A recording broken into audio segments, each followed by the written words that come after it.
ലേവ്യ പുസ്തകം 6-ാം അധ്യായം 13-ാമത്തെ വചനം. യാഗപീഠത്തിന്മേൽ തീ കെട്ടുപോകാതെ എപ്പോഴും കത്തിക്കൊണ്ടിരിക്കണം. യാഗപീഠത്തെ സംബന്ധിച്ചിടത്തോളവും യാഗവസ്തുക്കളെ സംബന്ധിച്ചിടത്തോളമുള്ള നിയമങ്ങൾ ദൈവം പ്രഖ്യാപിക്കുമ്പോൾ സുപ്രധാനമായ ഒരു നിയമമാണ് ദൈവം നൽകിയത്. യാഗപീഠത്തിന്മേൽ തീ കെട്ടുപോകാതെ ഇരിക്കണം, അത് എപ്പോഴും കത്തിക്കൊണ്ടിരിക്കണം. രണ്ട് ആത്മീക പാഠങ്ങളാണ് നമുക്കിവിടെ മനസ്സിലാക്കാൻ കഴിയുന്നത്. ഒന്ന്, ആ യാഗപീഠം എപ്പോഴും ആരാധന അഭിമുഖമായി നിൽക്കുകയാണ്. എപ്പോഴും യാഗപീഠത്തിന്മേൽ യാഗവസ്തു വെന്തുകൊണ്ടിരിക്കുകയാണ്. തീ കെട്ടുപോകാതെ അത് പ്രശോഭിച്ചുകൊണ്ടിരിക്കുകയാണ്.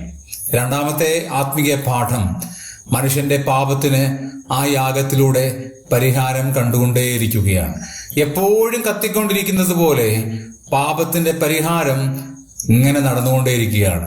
പരിപൂർണമായ ഒരു പാപപരിഹാരം പഴയ ദൈവത്തിൽ ഇല്ല എന്നുള്ളത് സത്യമായ കാര്യമാണെങ്കിലും താൽക്കാലികമായ അവരുടെ പാപത്തിന് പരിഹാരം വരുത്തക്കത്തക്കവണ്ണം ആ യാഗപീഠത്തിന്റെ കനൽ കെട്ടുപോകാതെ എപ്പോഴും കത്തിക്കൊണ്ടിരിക്കുകയാണ്. പ്രിയമുള്ളവരെ, ഇത് നമുക്ക് വലിയ ഒരു മുന്നറിയിപ്പ് നൽകുകയാണ്. യേശുക്രിസ്തു എന്ന ഏകയാഗത്താൽ നമുക്ക് പാപങ്ങളുടെ എന്നേക്കുമുള്ള പരിഹാരം സാധിപ്പിച്ചു എന്നുള്ളതിന്റെ ഓർമ്മ കൂടെ നമുക്ക് അവിടെ കാണാൻ കഴിയും.